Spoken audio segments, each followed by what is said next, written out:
We have an active shooter. We have an active shooter inside the warehouse.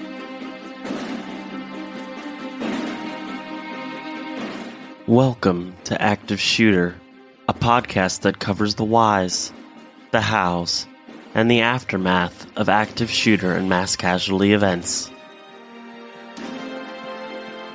They have an active shooter in the building. A second call says they are being attacked. I've been shot. 1697 means we got shots fired at 4:15 ASF. Route 91 sounded like an automatic firearm.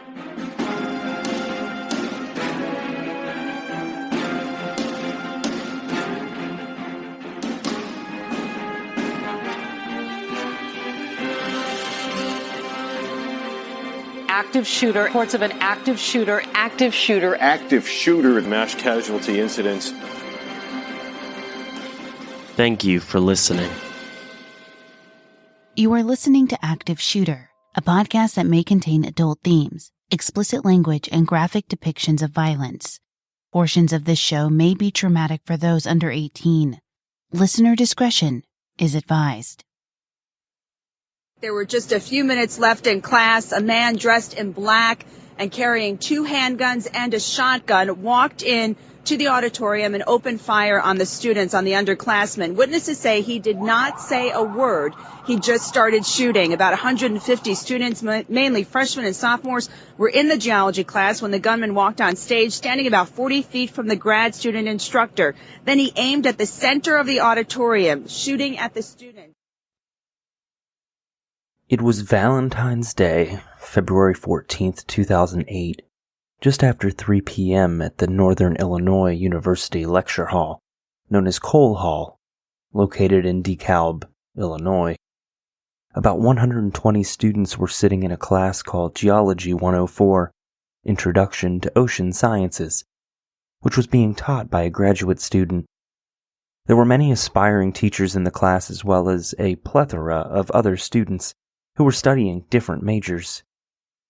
There was about 5 minutes left in class, and some students were eagerly awaiting dismissal so they could rush home to get ready for Valentine's dinner plans, while others were preparing to rush off to their next class. Out of nowhere, a man appeared on the stage of the large lecture hall, wearing brown lace-up boots, jeans, a black t-shirt with the word terrorist printed over an image of an assault rifle, a coat, and a black knit hat. The man immediately opened fire, killing 5 students and injuring 21 before turning the gun on himself and pulling the trigger.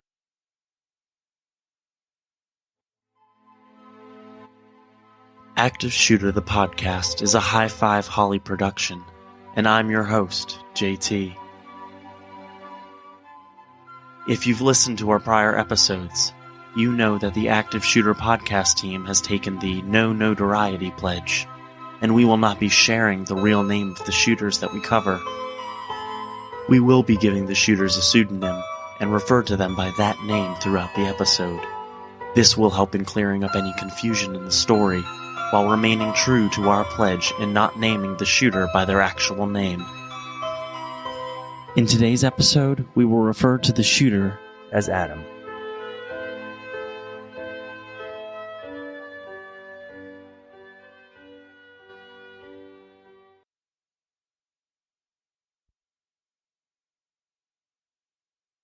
Adam had entered the lecture hall through a side door before leaping onto the stage and killing and injuring innocent students.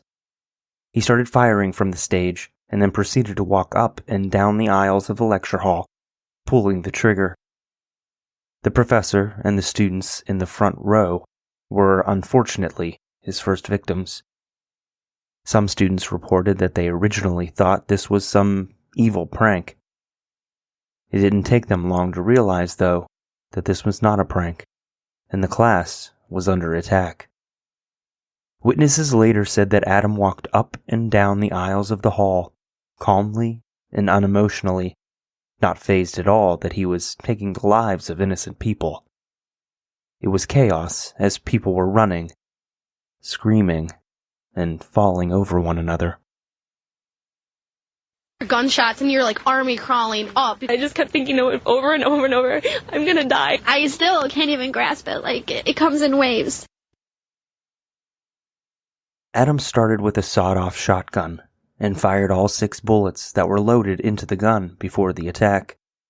When a person saws off the barrel of a shotgun, it makes the bullets travel faster, creating more destruction. Sawing off the barrel also makes the shotgun easier to conceal, which Adam did in his massacre, concealing the weapon in a guitar case. He carried the shotgun in a guitar case. He had a coat on over top of the belt that carried the weapons and the ammunition that he had, so no one would have seen that. After shooting all of the bullets, he moved on to his handguns. He had 3 of them with him located on his person, in a holster. He also had a spring-loaded knife. The first 911 call came through at 3:06 p.m., after Adam already killed himself. Just 9 minutes later, the police were able to confirm that the campus was secured from any future threat. Some students were still in their seats when police arrived, literally frozen with fear, unsure what to do. The police and medical providers immediately started tending to the victims and attempted to get witness statements from the students that had witnessed this terrible attack. I was sitting 3rd row in the classroom, and the guy walked in through the kind of the teacher's exit, just walked from there with a shotgun and started shooting people. I fell to the ground, army crawled halfway up, got up and just sprinted, and there's this guy who was shot who was running in front of me, and we just ran to the student center. And then I got on a bus and just got out of there. And when we're out, someone was like, "Keep running, he's reloading his gun." And at first I couldn't believe it was happening, but then I was like, oh my God, I have too much to do in life to die today. I'm sorry. So I just ran. It was chaos. I was on the ground. I got trampled. My back had like bruises on it. People stepped on everyone. You're just trying to get out. Everyone was screaming and running, and it was really scary. I'm not going back anytime soon, I'll tell you that right now. At least I'm not going back anytime next week. I don't even want to go back. I'm scarred for life. Some victims were shot multiple times and needed to go to the hospital quicker than others. 3 of the students were pronounced dead at the scene. There was just no saving them. And 2 others died later at the hospital. One victim died at Kishwaukee Hospital, and the other victim died at St. Anthony's Hospital. Of the 21 victims injured, 17 were injured by gunfire, and 4 were injured by ways other than gunfire, such as by flying shrapnel, or by injuring themselves while trying to run from the massacre. 17 victims were taken to Kishwaukee Community Hospital, and 6 of the 17 victims were in critical condition and needed to be airlifted to other hospitals. Most of the injuries that the victims suffered were to the head and chest, as that was an open target since the students were sitting at desks. I was just in the back, I was on the right side, because in the hall there's 3 sections, the left, the middle, and the right. And I was on the right side as you enter, and I was sitting next to my friend. It was like 15 minutes left in class, and I looked down and was ready to get my book bag ready to go. And when I looked up, there was 2 people on the stage. One was my professor, and one was a shooter. And I don't remember hearing any gunshots or anything, but I did see a shotgun, and he shot it twice. And by the second time I ran off along with the crowd, and basically dropped my book bag because I was still trying to get it out the door with me, but I couldn't. Ran to the closest building, which was Neptune, and halfway there, I tried to brush my hair, just slick it back, and that's when I looked at my hand, and it was covered in blood. I got hit there's 3 pellets from the shotgun that actually isn't supposedly in my head. They also found that there was just some residue, like from the shotgun shells or even possibly the pellets, just around my head area and even a little bit at the neck. So at this point, I think right now I'm just trying to take it all in. And I mean, you always hear about it. And when it struck at Northern, like even then, what if I had missed class that day and the paper said 14 casualties or whatever the number was? I wouldn't have been one of them. But the fact that I'm one of them, I mean, actual casualty, is like I said, is shocking, surprising that, I happened to go to class at that moment and part of the casualty list. Now I know that, it could happen to anybody. Time is short. So, you gotta do your best. Get out there, finish what you can, and just be true to yourself, because, don't change just because something like this happens. You just gotta stay strong. After each victim was checked out, medics gave them a priority number for transport to make sure that the victims with the more severe injuries were tended to first. At 4:10 p.m., the school announced that the campus was closed to complete an investigation. The police already found 6 spent shotgun shells and 48 spent shell casings, and their investigation was just beginning. Active shooter. Reports of an active shooter. Active shooter mass casualty incidents.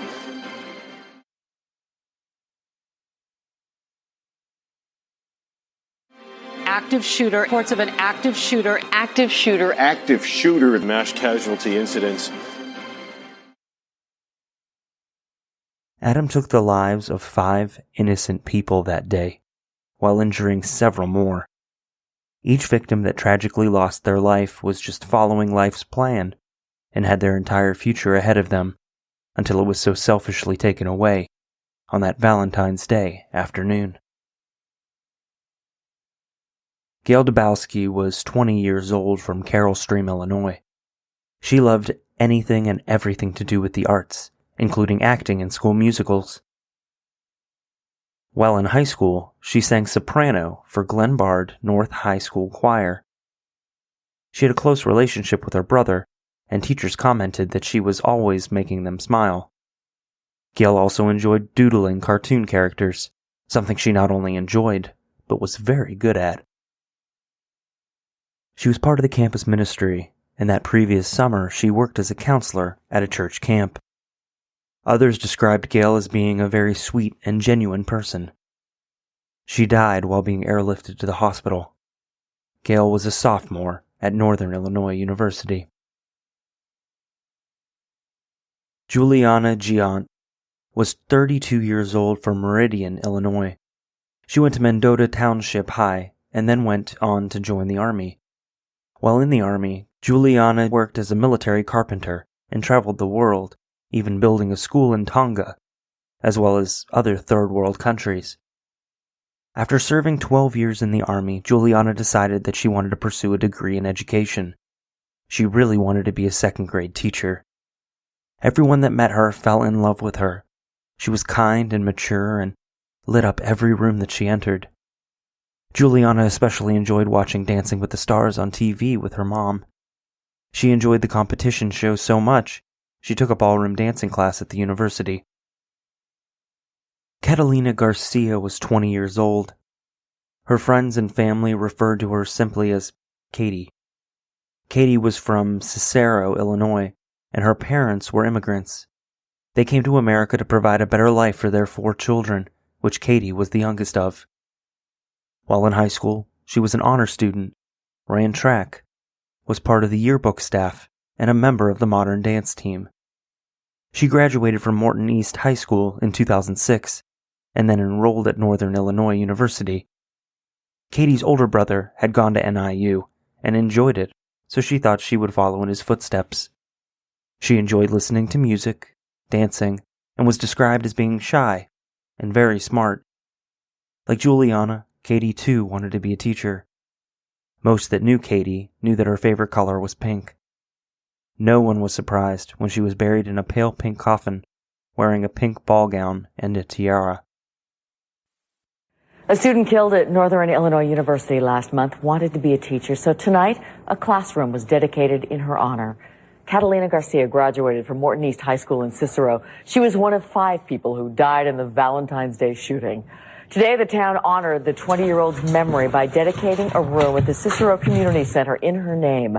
Officials presented her family with a plaque and placed one with Garcia's name outside the classroom. The community of one of the NIU shooting victims is paying tribute to her. Tonight in Cicero, a classroom was dedicated to Catalina Garcia. She was killed during the shooting rampage on campus last month. A plaque in her memory now hangs at the community center, and her family says it is a fitting honor.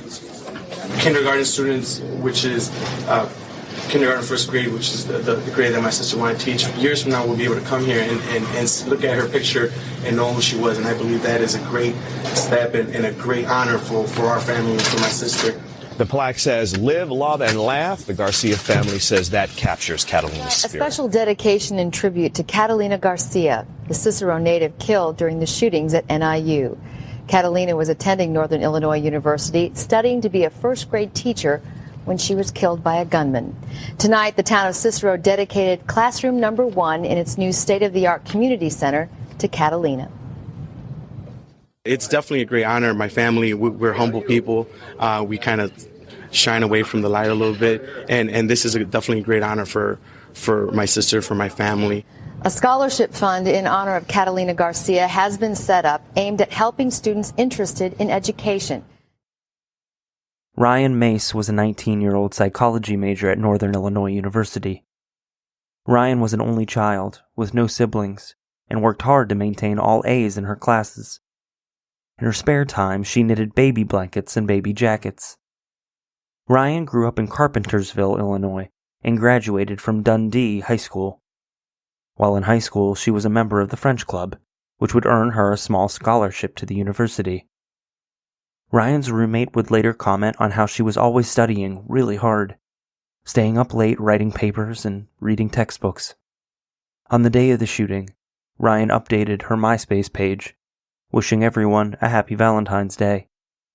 Her mom now advocates for what she refers to as common sense gun laws. I think I've come to peace with the fact that she's gone. And it's taken quite a while to do it, and it rips around the edges almost every day. But it's what I've got to accept. She's not here with us anymore. Ryan went to Dundee Crown, and she graduated in 2006, and she decided to go to Northern Illinois, I believe, mostly because of its proximity. She had a boyfriend, and I think that was actually a factor in her deciding. But she also checked it out and saw that it was a good program for psychology. She was really into just helping people out, and, she had a real tolerance for listening to problems. Oh, she loved it. She was having the time of her life. She had a job, and she was going to school full-time. The only male victim of the tragedy was 20-year-old Dan Parmenter. Dan died protecting his girlfriend. At 6 feet, 5 inches tall, he was a large human shield taking the bullets that were quite possibly meant for his girlfriend. Dan grew up in Elmhurst, Illinois, and was born with a heart defect. As a toddler, Dan had heart surgery to correct the defect. His parents always referred to him as their miracle child. Unfortunately, on February 14th, 2008, Dan wasn't so lucky. He attended York High School, where he played football, and he was very successful at it. While in high school, Dan fractured his back, and he was told not to play football anymore, so he took up rugby, which was just as, if not more, physical than football. Dan was a strong Christian who attended church. He was a finance major and part of the Pi Kappa Alpha fraternity. Just hours earlier, he spoke to his mom and sister, wishing them both a happy Valentine's Day. Dan sustained 2 gunshots to his head, 2 to his back, and 1 in the side. Northern Illinois University was founded in 1895 and was first referred to as Northern Illinois State Normal School. In 1921, the school's name changed to Northern Illinois State Teachers College. In 1955, The name would change yet again to Northern Illinois State College, and in 1957 was changed to Northern Illinois University, which is what the school is still known to this day. The college has over 17,000 students, including undergraduate students, graduate students, and law students.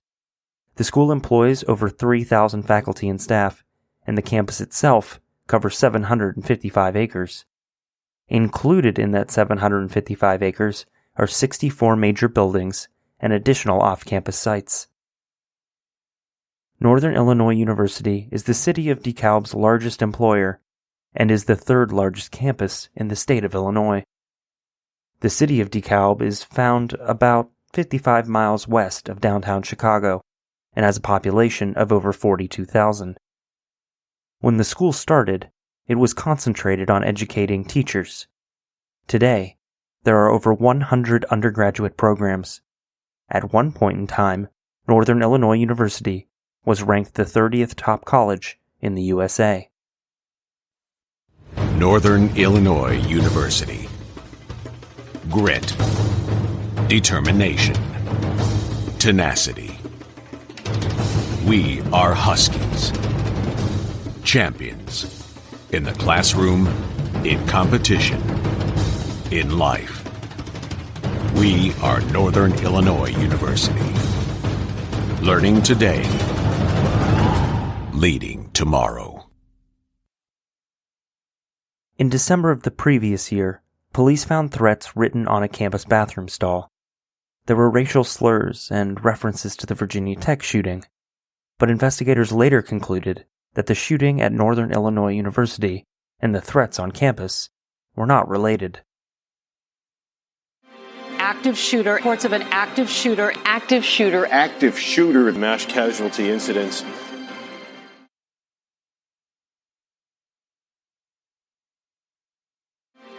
active shooter, reports of an active shooter, mass casualty incidents. Adam was born on August 26, 1980, in Elk Grove, Illinois. Throughout his entire life, Adam was known as an outstanding student, earning himself straight A's in class. A sociology grad student while at Northern last spring was an excellent student, winning high accolades from professors and peers alike. He grew up in a relatively normal household, as so many of the shooters we cover do, with a mom, dad, and an older sister. His dad was a mail carrier and his mom was a secretary. His older sister studied at the University of Illinois. Adam always felt like he was in competition with his older sister, and she always seemed to be more successful than he ever would be. Even though he was an exceptional student, he still was displaying impulsive behavior in his home.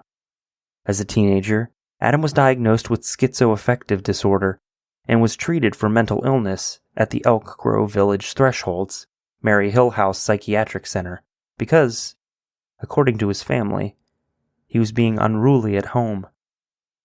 Growing up was not easy for Adam, and he was continuously bullied. He was hospitalized for suicide attempts and threats an astounding 6 times before he even graduated high school. Adam was always being teased at school for being crazy and suicidal. His parents always sought medical treatment for him, but it never really seemed to help. On April 8, 1997, Adam's parents asked the school to do a case study evaluation on their son, as they became increasingly concerned with his behavior. The school denied the request and just gave the worried parents a book about students with disabilities. This is yet another tragic failure in America's mental health system. Adam was known to have participated in destructive activities while in school. He would light chemicals on fire, blow things up, shoot his pellet gun at cars driving by, and would make, quote, Drano bombs. While in middle school, Adam's mother called the police because she found items to make Drano bombs in his backpack, and she was concerned. The police questioned Adam, but no arrests or charges came from the incident. In 11th grade, he showed his friends a business card from the KKK, and further got into trouble for spray painting swastikas on concrete pipes. After graduating from Elk Grove High School in 1998, He spent 3 years in and out of different treatment programs and group homes for psychiatric patients. Adam enlisted in the Army in September of 2001. He enjoyed the strict structure of the military and thought that he would thrive in that environment. Unfortunately, in February of 2002, Adam was discharged from the Army before he even finished basic training. When filling out his application for the Army, he lied and stated that he had never been treated for mental illness. When the Army had found out that he indeed had been treated for mental illness, they made him leave. Since his military career didn't pan out the way he thought it would, Adam decided to enroll in college. He began school at Northern Illinois University in August of 2002. Adam lived in a dorm suite with 3 other students. His former roommates all described Adam the same. Strange. He rarely ever came out of his room except to eat and go to class. He never participated in the normal college activities like parties or sporting events. He just stayed in his room and played video games. When he did speak, he would talk admiringly about Adolf Hitler, Jeffrey Dahmer, Ted Bundy, and other known killers. While at NIU, he was the vice president of the NIU chapter of the American Correctional Association. In 2004, Adam's family relocated to Florida, but Adam decided to stay in Illinois to continue his schooling. He received the Dean's Award from NIU and graduated in May of 2006. However, Adam decided to stay in Dekalb and enroll as a graduate student in sociology at NIU. Adam realized that he would like to pursue a master's degree in criminology, but Northern Illinois University had recently cut back on their advanced classes in criminology, and many of them were removed from their course catalog. Shortly after realizing this, Adam just quit going to his classes because the credits wouldn't transfer to the University of Illinois, and he didn't see much point in continuing. Adam decided he would get an advanced degree from the University of Illinois in Champaign, Illinois, which was 3 hours away from Dekalb. In June of 2007, Adam decided to make the move to Champaign, and his on- and off-again girlfriend decided to follow him. We will refer to her as his girlfriend to clear up any confusion for the rest of the episode. They moved into an apartment together, but their relationship was rocky, to say the least. The pair shared the rent, but decided to sleep in separate bedrooms. From September 24th, 2007 through October 10th, 2007, he worked at the Rockville Correctional Facility for Women as a corrections officer, and although he seemingly had no reason for quitting, he just stopped showing up. According to his girlfriend, Adam quit taking his medicine for about 3 weeks before the shooting. He said that they made him feel like a zombie, and it was hard for him to function. In the fall of 2007, Adam wrote an essay about whether people on antipsychotic meds should be allowed to buy and use firearms. Starting around Christmas of 2007, Adam started isolating himself again, but this time was worse than anyone had ever seen before. His behavior became even more impulsive, and his OCD tendencies became more apparent. Adam began washing his hands more than 20 times a day. He would wash the television remote if anyone else touched it, and he had an obsession with the number 3. He also started acting erratically, and started sending his friends and family bizarre emails, talking about planning world domination and mass murder. Unfortunately, no one said anything about this behavior, and it went unreported. The firearms were purchased legally, in a manner of speaking. Adam lied on his firearm application and said that he had been off medications for 5 years, thereby making the purchases legal. We now know this was obviously not true, but without anyone following up on whether this was accurate or not, this man was able to legally purchase a firearm he had no right in possessing. He bought his firearms locally at Tony's Guns and Ammo, and he also purchased a spring-loaded knife. Now, Champaign is where authorities say he legally bought 2 of the 4 weapons used in the shooting rampage at NIU. Once he received the shotgun, he sawed off the barrel of the firearm. Just 2 days before Adam carried out the shootings, he received 29mm Glock magazines and a handgun holster that he purchased online. He purchased the items from the same website that the Virginia Tech shooter bought his firearm from. Shortly before Adam carried out the shooting, his girlfriend was able to talk him into seeing a psychiatrist, who put him back on medication. It wasn't long, however, before he stopped taking the medication yet again. At this point, Adam was plainly out of control. He was having sex with women he met online and would frequently go to the erotic seekers section on Craigslist. Though they had their ups and downs, his girlfriend said that Adam was never violent. The person that I knew was not the one that walked into Cole Hall and did that. I mean, that wasn't I knew, and he was anything but a monster. He was probably the nicest, most caring person ever.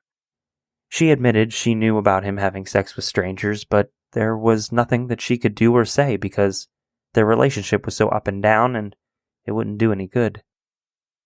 Days before the shooting, Adam told his girlfriend that he was going to visit his sick godfather in Dekalb. Once he was back in Dekalb, he checked into a travel lodge, where he stayed for 3 days leading up to the shooting. He also put together a package for his girlfriend, which contained books, gifts, and an engagement ring, along with one final note to her.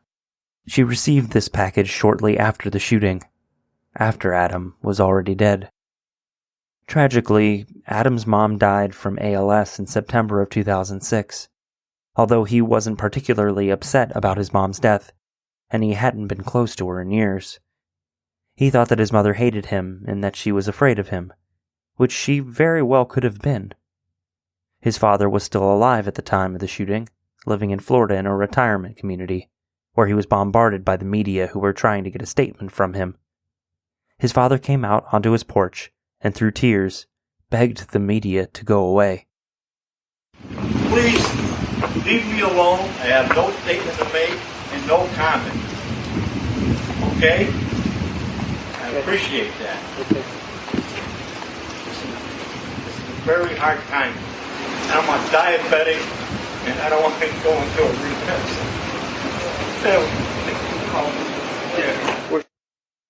After the shooting, classes were canceled for the rest of the week, as well as the week following.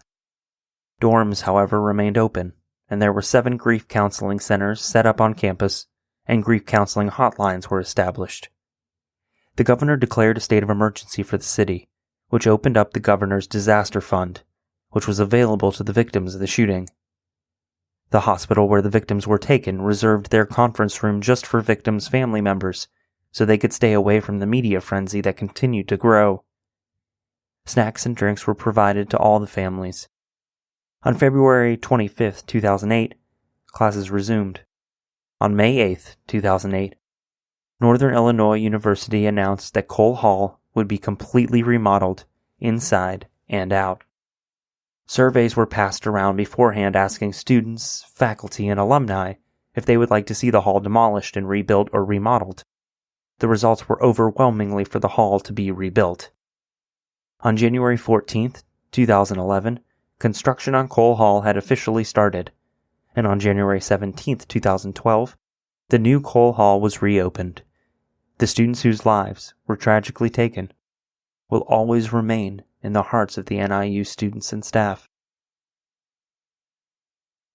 It's important for us to discuss mental health issues and how we can make the system better. It is up to each and every one of us to take a stand and speak up when we see something concerning or alarming.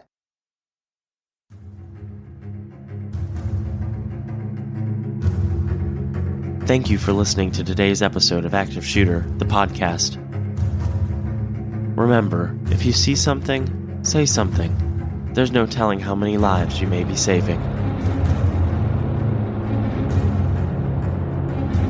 A huge thank you to Darren Curtis, who composed some of the music used in this episode. Check him out at darrencurtismusic.com. DARRENCURTIS music.com. Active shooter, reports of an active shooter mass casualty incidents.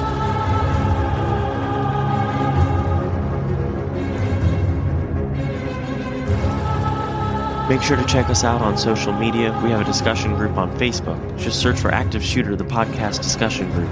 You can also find us on Instagram at Active the Podcast and Twitter at Podcast Active. For just $1 a month, you can get access to ad-free episodes, early release episodes when available, and a shout-out on the show. Just go to patreon.com/Active the Podcast. Thank you, and be safe.